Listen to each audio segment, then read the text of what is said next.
Hello friends, இன்றைக்கி நம்ம சாலை மீன் குழம்புக்கு என்ன எல்லாம் போட்டு வைக்கிறதுன்னு தான் நான் சொல்ல போகிறேன். நான் இப்படி தான் வைப்பேன், அதை உங்களுக்கும் சொல்ல விரும்புகிறேன். நான் முதல்ல கொஞ்சம் தேங்காய் எடுத்துருக்கேன் தேவையான அளவு. அப்புறமா நான் ஒரு கரண்டியில் ஒரு கரண்டி மிளகு பொடி போட்டுறேன் எனக்கு தேவையான அளவு.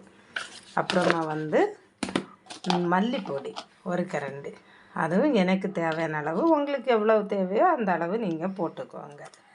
அப்புறமா நான் எண்ணெயெல்லாம் சேர்க்குறேன்னு பார்த்தீங்கன்னா கொஞ்சம் வெந்தயம், பார்த்தீங்களா, கொஞ்சம் வெந்தயம் தேவைக்கு கொஞ்சமாக போட்டால் போதும். நிறைய போட்டிங்கன்னா அந்த வாசனை நம்மளுக்கு ஒரு மாதிரி இருக்கும், அதனால் தேவைக்கு போடுங்க.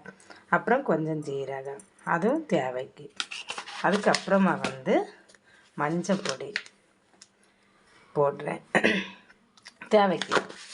அதுக்கப்புறமா பார்த்தீங்கன்னா ஓமம் போடுவேன் தேவைக்கு, அதுவும் தேவைக்கு தான் போடுறேன். இதெல்லாம் போட்டு தான் நான் என்றைக்குமே குழம்பு வச்சு சாப்பிடாது. இதெல்லாம் பச்சையாக தான் நான் போட்டு அரைச்சி சாப்பிடுவேன்.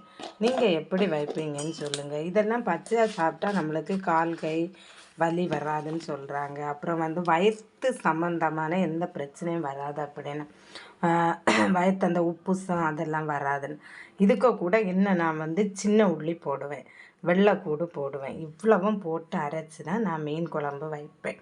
இதை இவ்வளவும் போட்டு அரைச்சி நம்ம தேவைக்கு தண்ணியை ஊற்றி மீனில் ஊற்றி நல்லா வற்ற வச்சு எடுத்திங்கன்னா அப்படி செம்ம டேஸ்ட்டாக இருக்கும், உடம்புக்கும் நல்லது. வயிற்றில் உள்ள எந்த பிரச்சனையும் வயிற்றுக்கு வராது, உப்புசம் அந்த மாதிரி எந்த பிரச்சனையும் வராது. இப்படி பண்ணி எத்தனை பேர் சாப்பிடுவீங்கன்னு சொல்லிவிட்டு கமெண்ட் பண்ணுங்கள் ஃப்ரெண்ட்ஸ்.